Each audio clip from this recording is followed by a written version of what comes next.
4 sano ka hor wasiirkii amniga Soomaaliya Cabdikariin Xuseen Guuleed ayaa iska casilay xilkiisa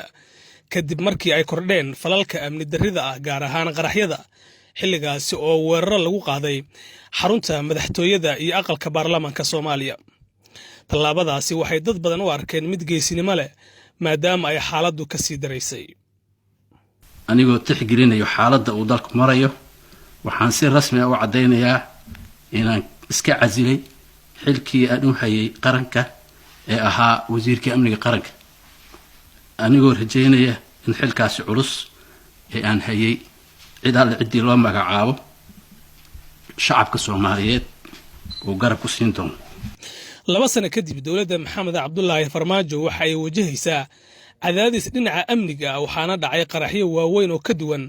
kuwii dhacay xilligii dawladdii uu hogaaminayay Xasan Sheekh Maxamuud. xukuumadda ra'iisul wasaare Xasan Cali Kheyre waxaa toddobaadyo kadib u buuxsamaya muddo 2 sano ah mana muuqato isbeddel dhinaca amniga iyadoo 3 jeer la bedelay taliyayaasha ciidamada qalabka sida ee dawladda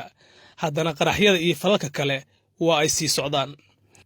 taariikhda weerarkii ugu khasaaraha badnaa iyo kii ugu waqti dheeraa ayaa dalka ka dhacay muddada ay jirta xukuumaddan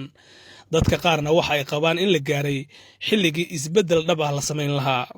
مسؤولين تودن كرمانتو waxaan soo jeedinaa inay ku sameeyaan amniga hadda jiro inay reform ku sameeyaan oo la reform gareeyo amniga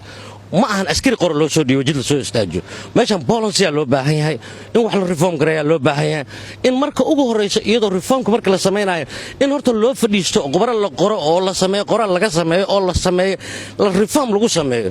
la habeeyo oo wixii la habeeyo ma ahan jawaan wax ma celiyo shakhsiyaadka loo xusho xilalka muhiimka ah ee dalka mararka qaar looma eego aqoonta ay u leeyihiin mas'uuliyadda loo dhiibayo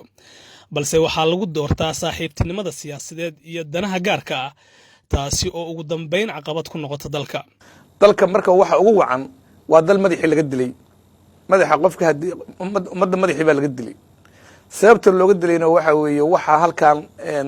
shacabka Soomaaliyeed dhibaatada amni darrada keentay oo u sababa hay-adihii dawladda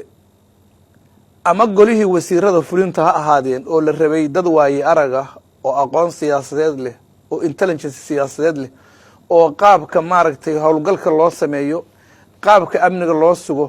taasa meesha ka maqan waxa laga doorbiday oo ereyga aan leeyahay madaxa laga dilay waxa laga doorbiday in la yiraahdo wiil yar saaxiibtinimo loo geeyo meel boolis loo geeyo nabad sugid loo geeyo amni loo geeyo wasiir laga dhigo aqoonteed iyo xifradeed lahayn meeshii qofka inta la tababaro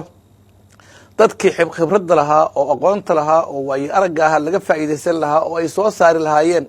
arday ama jiil siyaasadda u bisil oo aqoonteed ay soo saari lahaayeen. mas'uuliyiinta dawladda waxa ay xarumahooda hor dhigeen ciidamo iyo kontarool adag si ay uga hortagaan qaraxyada iyo weerarada al-shabaab balse taabadalkeeda shacabka lagu kordhiyay cashuurta ayaa la kulmaya dhibaatooyin amni darro iyadoo kumanaan askari oo dheeraad ah loo tababaray sugidda amniga caasimadda haddana xaaladdu waa mid sii xumaanaysa. Cabdullaahi Axmed Nuur, Universal TV, Muqdisho.